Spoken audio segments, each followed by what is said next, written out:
getting pretty insane, and then I think I'll use them more.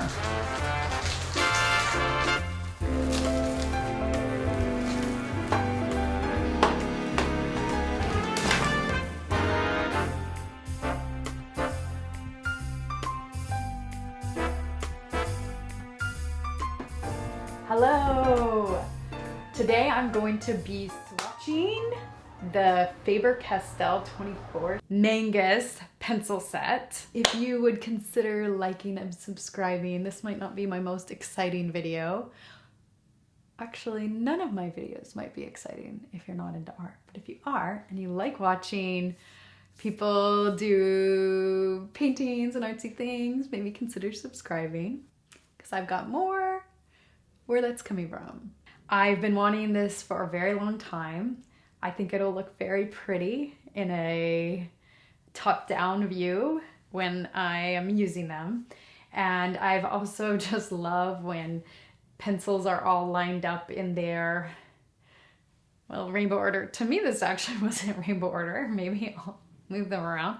They did it in kind of a weird way. So I might be moving some of the colors around, but I like the way it looks. I've already unboxed it, so let's get going. So what I'll do is I'll probably remove, I don't think I'll use this color much. I might. Probably take out black. And I'll put in the indigo. Black's out. Oh, I love all these greens. I don't really want to take out any of them. Okay, the purple's gonna go. Now I just want to use this purple. Now that I'm like taking it out, I'm like, let's make a black and purple painting.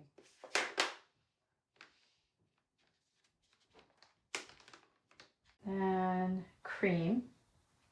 Which do I want to take out? No, I don't have space for you. I mean, I could take out the white. Definitely going to want to use the white though. I guess I'll take out the lemon yellow. But this color is definitely useful for mixing. I prefer this yellow, cadmium yellow, but this isn't as good for mixing. Maybe I'll just leave the cream out for now.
wait for these to dry, I'm gonna just tell you a little bit about some of my observations. Some of the pencils seem to have more pigment in them than others, and that's gonna be really important when you're painting. Now, I'm wondering if there's like some sort of coating that's on the end of the pencils and it hasn't rubbed off as easily as some of them, but to me it just makes sense that different colors are made of different materials and therefore they would have different pigment strengths. This is very weak, this color here. The light ultramarine, I actually ended up taking it out because I have another color that I wanted to use instead. I was excited to be getting light ultramarine because I thought it was a sky color, but it's not very similar at all. Some of the greens were kind of weak.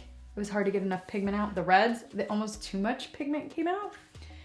And some of the browns, so like the umber, I actually haven't written down the names yet, so I'm not sure, but it looks like a burnt umber and a burnt sienna to me. And they were both really hard to get any pigment off the end of the pencil. I'm really glad I got to see the indigo next to the black. They're really different. I'm glad I got the indigo and it'll be in my set. I liked my darks to tend more towards cool than warm. Super disappointed in the cream. Like, you can't even see it. It's a little bit easier to see now that it's dry, but barely.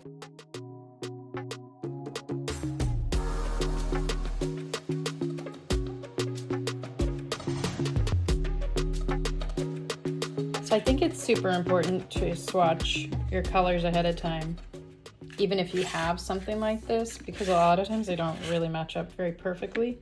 So here's example 104. This matches up really close. I would say it's a little greener here, and in reality it's much more of a very pure yellow. This one here, maybe I just didn't put enough pigment. It's pretty close. This one here is much brighter. So 109, or dark chrome, much brighter on my swatch than it is on the original. Maybe I could add some more pigment. And then, but this one, 115, it's just brighter. Even when it's diluted, it's not matching up to my dilution. It might be harder to see on camera. So then we've also got 121 right here. Not similar at all. It's much darker on the swatch, much brighter in person. 219, right here and right here. It's much brighter. 225, very accurate. And my pen wasn't working here, so we're just gonna assume it's either 151. Yeah, it's 151. So 151, I mean, it's pretty close. And then this one would be 120. Also close, but not really. This is much more purple, and this is much more blue. Got 140. It's pretty close, but you know, when I tried to swatch it out, it was very hard to get pigment out. 110. Very similar. Looks very accurate. 264. No, it's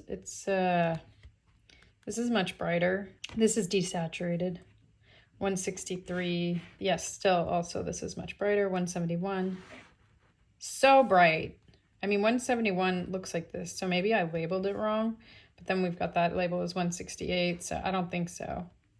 I mean, at least these are the same tone. This is much more muted, and this is much brighter, and there's just no comparison. Like, that is not the same color. So now we're on to 190.